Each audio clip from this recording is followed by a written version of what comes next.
This is a mock interview conducted by ForumIAS Academy at New Delhi. The interview panel includes eminent academicians, retired bureaucrats, and other luminaries. The objective of the program is to acquaint the candidate with the format and expectations of the personality test conducted by UPSC.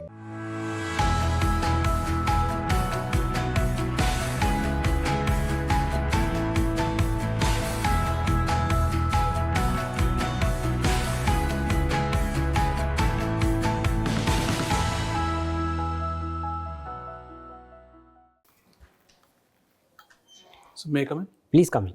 Nishant, Yes, sir. please sit down. Take a seat. Good morning, sir. Good morning, sir. Good morning. Please sit down. Thank you, sir.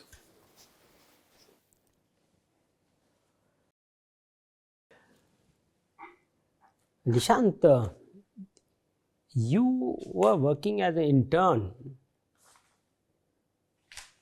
with the 𝐂𝐚𝐬𝐫𝐢. What is this 𝐂𝐚𝐬𝐫𝐢 organization?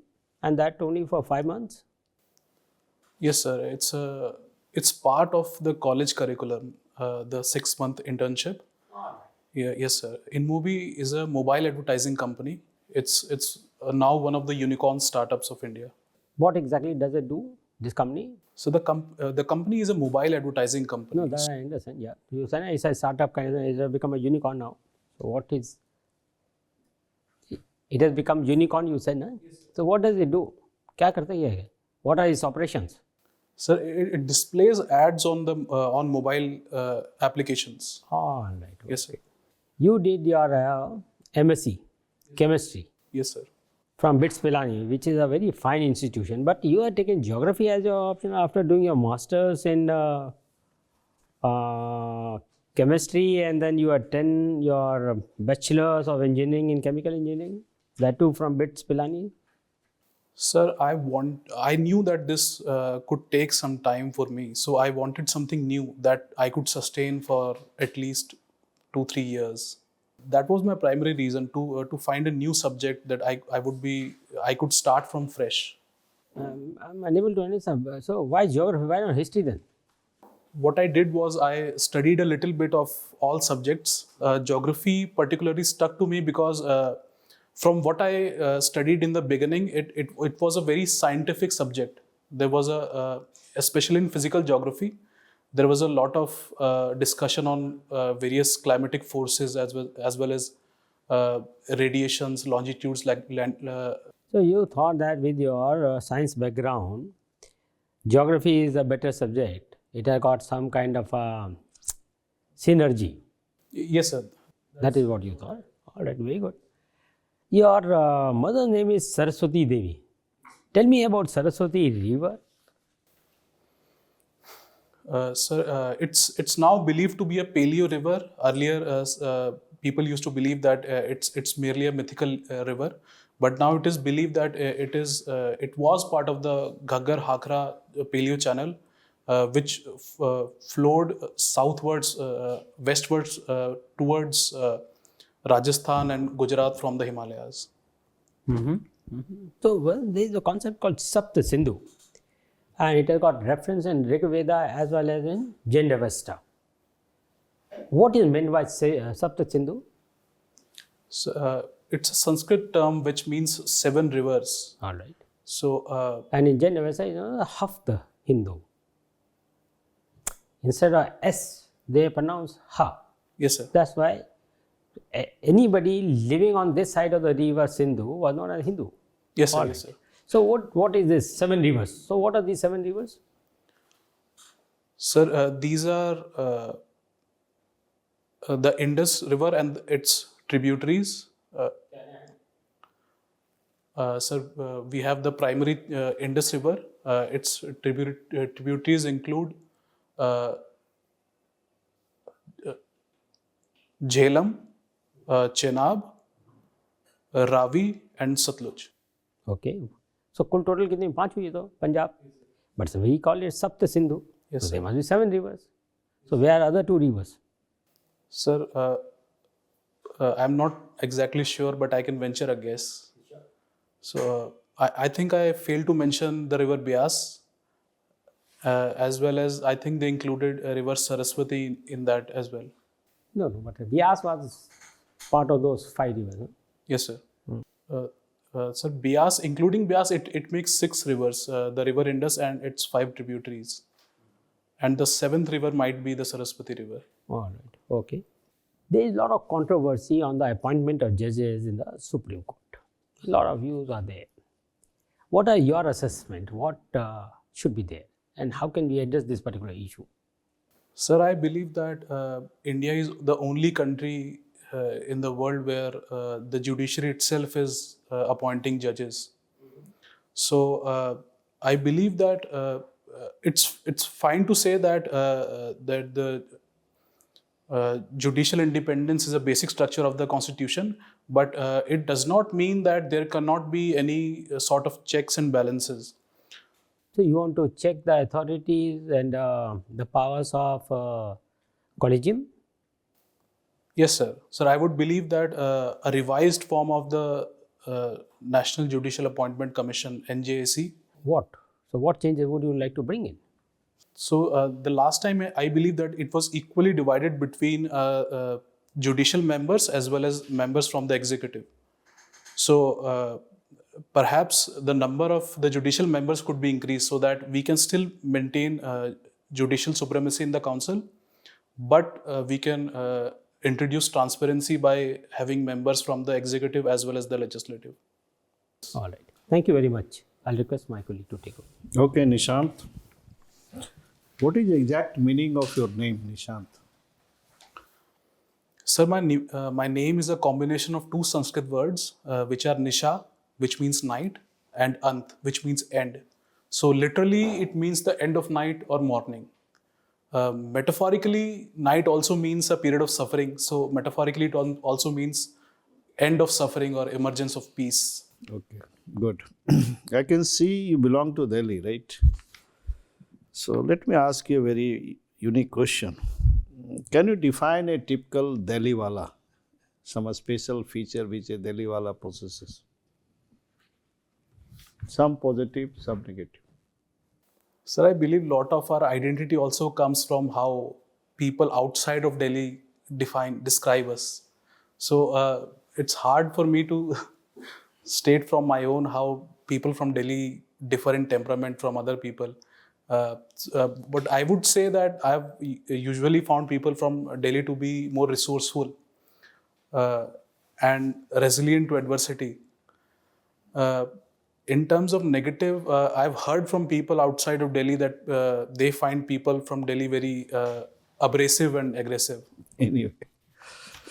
Well, why civil services?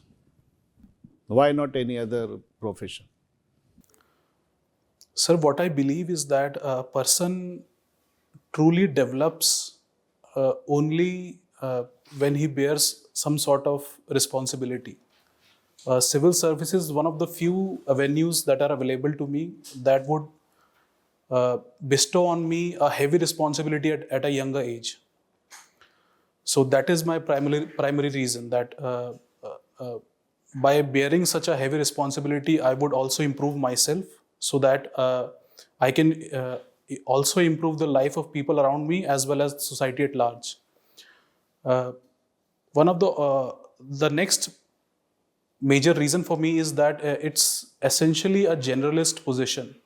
So a specialist position, it's essentially requires a sacrifice of other talents. So a specialist is good at only one thing. He must sacrifice everything else to be good at one thing only. So a generalist position also appeals to me because it will simultaneously allow me to cultivate many of my qualities. Okay, good. Nishant आज क्या तारीख है? Sir, today's date is 23rd of January. Okay. So 26th January is likely to be there. It is going to be a Republic Day, right? Yes, sir. इसमें Republic word है. What does it exactly mean? Republic. So the word republic means that the head of state is an elected position. Right. Yes, sir. So the president of India is indirectly elected. So that is why India is a republic. Oh, good. Have you heard of free wage debate? Sir? Rabdi, free wage. Oh, yes, sir. Yes, sir. Modi ji कह रहे हैं आज, Yes, sir. इस पे आपका क्या take है? Sir also mentioned there is a lot of schemes. Sir, it's a very fine line between what is a freebie and what is an essential public service. So it also depends whether what kind of good is being provided, whether it is a public good, and whether the state has the capacity to provide that good without going into fiscal crisis. So, for example, in Delhi, there has been a lot of debate around a provision of free electricity and free water. So, specifically on the free electricity part, my opinion is that, first of all, the amount that is provided is not very much. It's 200 kilowatt hour of electricity per month. So, it essentially benefits the most deprived sections of of Delhi. Also, at least in my household, it has become a sort of a game to keep the consumption of electricity below 200 units. So I think it also contributes to energy conservation. Good. Fine. Sir. So hello Nishant, Hello, sir. you are from Delhi Yes, sir. and a student of geography. Yes, sir. Can you tell me in which seismic zone is Delhi situated? So Delhi is situated in the second highest seismic zone, which is the zone 4. Zone 4. Yes, sir. Any particular reason why Delhi is in zone 4? It is far off from Himalayan, which is more seismically sensitive area. Delhi is in the plains. So why is it in zone 4? So Delhi is not that far from the seismic zone of Himalayas. But if you see the seismic map, there is a specific bump towards the southwest. Any particular reason for that? It's right there where Delhi is situated. Sorry, sir, I'm not aware of that. Okay, so is it only because why is the area seismologically active?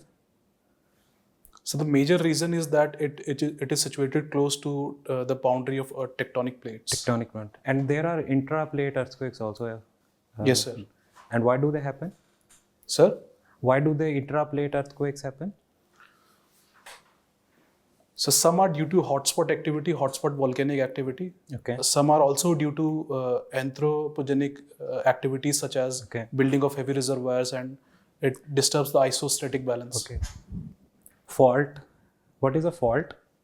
Is Delhi situated over a fault zone? Sorry, sir, I'm not Okay. aware. Anyway, so yesterday or maybe in last 2-3 days, new parliament building, is in the news. Central Vista is coming up, and they have said that it is earthquake resistant. So what does that mean, earthquake resistant? Sir, I'm not aware of the technical details, but it means that it is able to resist earthquakes up to a certain magnitude on the Richter scale. Delhi is in zone 4. To how much is vulnerable? To what magnitude, it is vulnerable? What magnitude of earthquakes? Sorry, sir, I don't know. Okay. Any technology that you know of how they make earthquake resistance?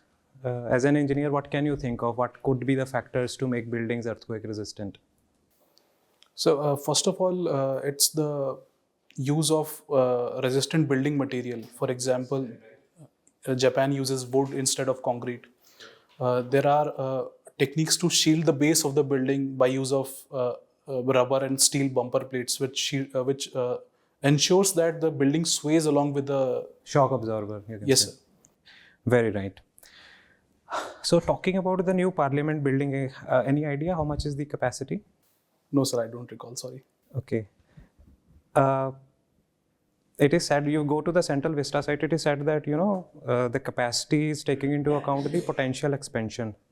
Do you think that Lok Sabha should be expanded, or representation, Lok Sabha or Rajya Sabha both should be expanded? Yes, sir, I do believe that, because the projection says that India's population is, even though our fertility rate has gone below replacement, because we have such a huge population of young people, our population is expected to continue to grow for some time. All right, that's all from my side. I'll pass on to the next panel. Nishant, Yes, sir. you're a peace bringer, the morning person. So, if at all you are posted as an IFS, what qualities do you think can help you bring in global peace or work towards global peace, the situation we are seeing currently? How can you contribute to it?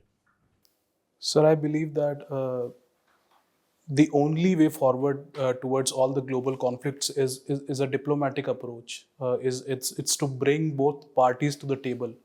So India has the advantage that we have not been historically leaning toward any one side. We have been a fairly neutral country. So What do you mean by fairly neutral? there has been some sway. We move towards our interest, but that does not mean that we completely forego the other side or we refuse to interact with anyone on the world stage. So India has the advantage that it is trusted on the international platform. So I can use that to make sure that that we can mediate between countries who are embroiled in conflict. India itself is involved in various border issues. Kashmir issue is there. Then we have issues with new border issues with Nepal as well. Right? So how do we handle that before going broadly to the global stage? Sir, I would respectfully say that we cannot wait until all our border problems are resolved before we jump into bigger challenges. These are historical problems that have continued to trouble us for some time. Okay, let me narrow down my question. If I ask you to amend India's foreign policy so that it can influence global peace, we can work better towards it. What would that one change be? Sir, I believe that in contrast with China, who has a lot of muscle and money power, our advantage lies in that we have a very well-trained and professional foreign service. So we can help other countries in negotiations. Okay. Nishant, you have chemistry background, right? Yes, sir. Yeah, you are a chemical engineer, then you have done MSc. Then how come you end up interning in a mobile advertising firm?